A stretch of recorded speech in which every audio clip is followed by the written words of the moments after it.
நாளைக்கு உன் பிள்ளை கேட்பான், ஏன் அப்பா இந்த வசனத்துக்கு இவ்வளவு முக்கியத்துவம் கொடுக்குறீங்க?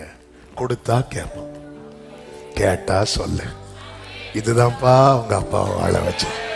நீ பார்க்குற இந்த தோட்டம், இந்த வீடு, இது எல்லாமே உங்க அப்பா சாமர்த்தியத்தில் வந்தது இல்லப்பா, இந்த வார்த்தையினால எனக்கு கிடைச்சது. ஆமே, இது நம்ம பிள்ளைங்க கேட்கவே மாட்டேங்குது. ஏன்னா நம்ம பைபிள் எடுத்து பிள்ளை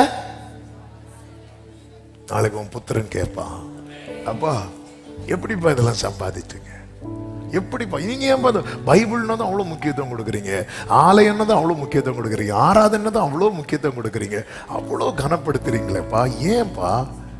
உனக்கு தெரியாதுப்பா, இன்னைக்கு நீ கஷ்டம் இல்லாமல் சாப்பிட்றல்ல, உங்க அப்பா எவ்வளோ கஷ்டப்பட்டு தெரியுமா சாப்பிட்றதுக்கு. இன்னைக்கு நீ கஷ்டம் இல்லாமல் படுத்து தூங்குறல்ல, உங்க அப்பா வனாந்திரத்தில். இன்னைக்கு நீ கஷ்டம் இல்லாமல் ஒவ்வொரு காரியம், உனக்கு இன்னைக்கு பெரிய ஸ்கூல்ல படிக்கிற, உனக்கு என்ன கஷ்டம் இருக்கு? ஒரு கஷ்டம் இல்லை. ஆனா நீ பட வேண்டிய கஷ்டத்தையும் உங்க அப்பா பட்டேன். அப்போ உங்க அப்பாவை வாழ வச்சது என்ன தெரியுமா? இந்த டெய்லி மன்னா, தினமும் தினமும். இது இது இது இது இது மட்டும் எனக்கு அவர் கொடுக்கலன்னு வச்சுக்கோங்க, நானும் இல்லை நீயும் இல்லை. இது மட்டும், இந்த வார்த்தையை மட்டும் அவர் அனுப்பாம இருந்தா